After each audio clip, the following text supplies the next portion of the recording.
Okay. In after-school MakerSpace, we're starting to use 3D printer to produce, well, actually anything we need.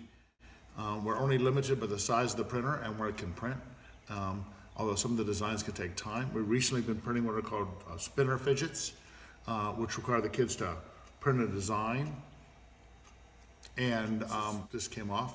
They have to remove what's called the raft from the back, which requires some sanding and some polishing, and then they're going to be putting some ball bearings in to make these things spin at different speeds, actually making a kind of a mini gyroscope. But even with the printer prints this, but then details have to be worked out perfectly on their own to make them work well.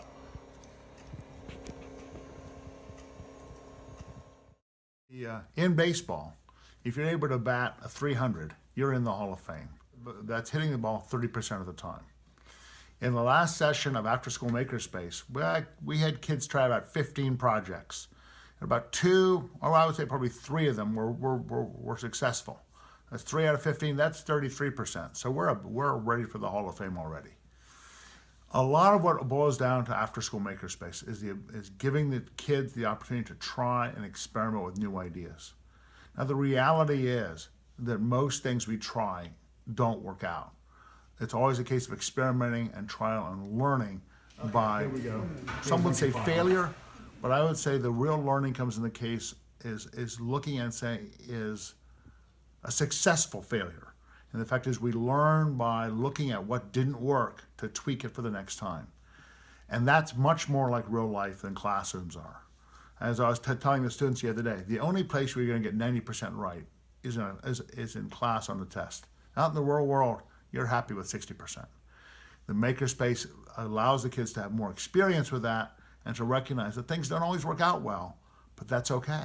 They can still get a great deal out of it. In fact, many cases you can almost say this is the example of attitude is everything. Because every time we try something, we have to have a good attitude in looking at, wait a minute, this didn't work. Well, why didn't it work? How can we tweak this? How can we make this better? Maintaining that positive attitude as we work through it, improve it, and tweak it is what's critical to long-term success. These are the sort of things that allow someone like George Lucas to produce great movies or to develop great special effects, constantly tweaking and saying, it worked a little bit here, it worked a little bit better there. It's the tenacity to stick with things and the ability to constantly keep the mind open to say, oh wait, now I see how what I did over there can help over here.